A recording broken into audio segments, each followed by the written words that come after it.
Welcome back to Primetime News, and a special welcome if you're watching online at onespotmedia.com. Claims and counterclaims this evening regarding allegations of misconduct between the Gordon Town Police and recording artist Jador. It was initially stated that two Rastafarian children, ages 4 and 8, were trimmed and given chicken to eat after the Gordon Town Police removed them from their home. Now, the JCF's Corporate Communications Unit is disputing those claims, and the children's aunt has taken to social media also denying the allegations. TVJ's Kelisha Williams has the story. It's a story which made headlines in the Gleaner on Saturday. Two boys, ages 4 and 8 years old, were allegedly trimmed and given chicken to eat after the police took them from their Irish Town home in St. Andrew and brought them here. The incident, which happened over a week ago, is said to be a staunch violation of their parents' Rastafarian beliefs. On the 30th of April, I got a phone call from my spouse saying that there are cops at the house. So I wasn't home, so I had to go back home. When I reached here, there was 3 cops in the yard and 3 other people. One of them introduced himself. He came up to the gate and he introduced himself. So I said to him, what is the purpose for you making an inquiry about something and being in the yard instead of outside the yard, you know? You have a search warrant. The children's stepfather, recording artist Jador, whose given name is Sean McDonald, said the statement sparked this response from another police officer. One of the other policemen shout out, "Tap your eyes and come give me a pitney them." So I say, "Oh, you're in my yard, man. Come out of my yard, you're out hard and bright." Right? "Oh, give me a pitney them or else we're going to take them out." So, you know, I start demanding them out of the yard. Them say them not leave without the youth them. So I say, all right then, cool, we'll go down to the station.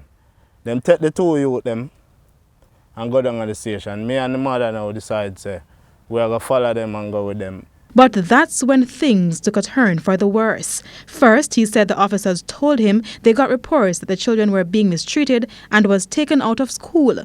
In defense, his common-law wife, who is the children's mother, told them the children were homeschooled. But he said the officers were having none of it.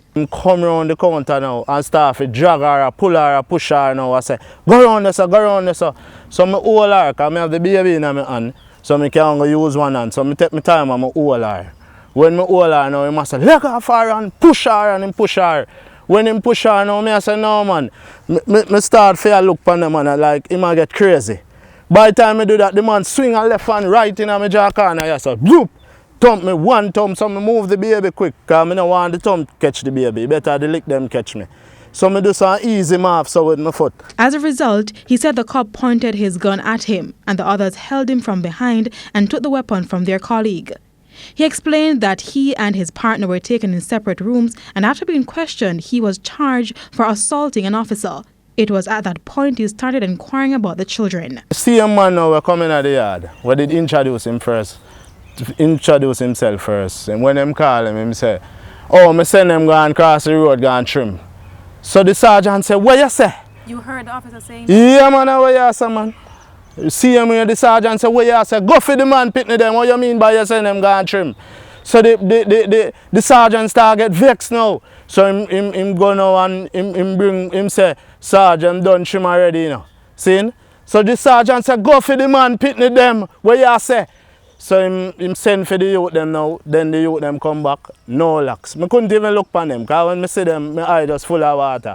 But after the article was published in the Gleaner, a woman claiming to be the children's aunt took to Instagram rubbishing some of those allegations. She claimed she was the one who trimmed the children and gave them food.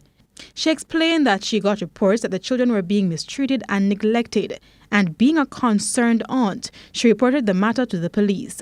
But according to Jador, the children were left in the custody of the police, so they should have ensured the children were kept safe.